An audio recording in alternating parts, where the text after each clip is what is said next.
Salut à tous, bienvenue encore sur la chaîne TV Soft, comment allez-vous? J'aimerais partager avec vous une pensée que le Seigneur a mis dans mon cœur, que j'ai intitulée Où en suis-je avec le Seigneur? Vous savez, dans notre marche avec Dieu, il est bon de pouvoir à un moment donné s'asseoir et se poser cette question. Où en suis-je avec Dieu?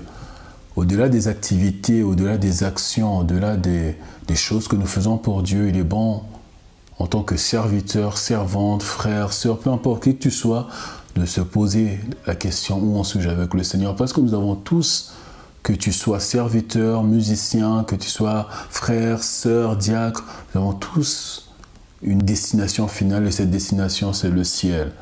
Il est bon de pouvoir s'asseoir et se positionner, se poser des bonnes questions. Vous savez, lorsqu'on sort d'un appartement, on aime dire qu'on fait un état de lieu de sortie, voir si toutes les choses sont en ordre. Et aussi, en tant qu'enfant de Dieu, il est bon aussi de pouvoir voir dans ta vie si les choses sont dans l'ordre comme le Seigneur le désire. Jésus dira ceci, qu'en ce jour-là, des gens viendront lui diront, Seigneur, nous avons guéri en ton nom, nous avons prophétisé, nous avons fait telle chose, nous avons fait des réunions d'évangélisation, nous avons organisé des réunions de jeunesse, nous avons fait des miracles. Et la Bible dit que le Seigneur leur dira simplement, je ne vous ai jamais connu, éloignez-vous de moi, ouvriers d'iniquité. Donc il est bon de pouvoir, au-delà des activités, des actions que nous pouvons faire même au sein de notre assemblée locale, de se poser la question, où en suis-je aujourd'hui avec le Seigneur? Et lorsque tu t'examines, il est bon de se poser, moi j'aime bien me poser ces trois questions.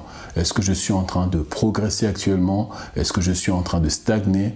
Ou bien je suis en train de rétrograder?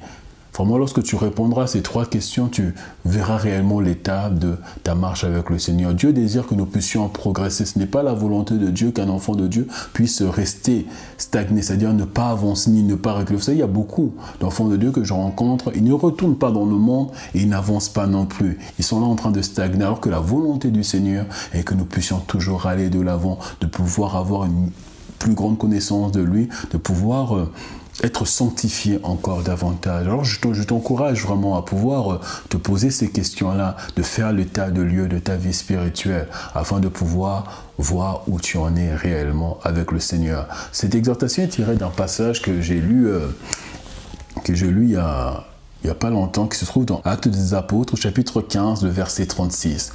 Quelques jours s'écoulèrent, après lesquels Paul dit à Barnabas, « Retournons visiter les frères dans toutes les villes où nous avons annoncé la parole du Seigneur pour voir en quel état ils sont, pour vérifier, pour voir dans quel état ils sont dans leur marche avec le Seigneur. » Alors comment progresser, comment avancer? Pour pouvoir progresser, avancer, il y a trois secrets que j'aime dire aux gens, c'est quoi? C'est la méditation personnelle de la parole de Dieu. Je ne parle pas de l'enseignement que tu peux avoir dans une église locale ou bien sur Internet ou bien comme je le fais. C'est une bonne chose, ça peut t'aider aussi à avancer, mais Dieu désire que tu puisses avoir une vie de méditation personnelle de la parole de Dieu où tu ouvres ta Bible personnellement et tu apprends à chercher Dieu dans la parole.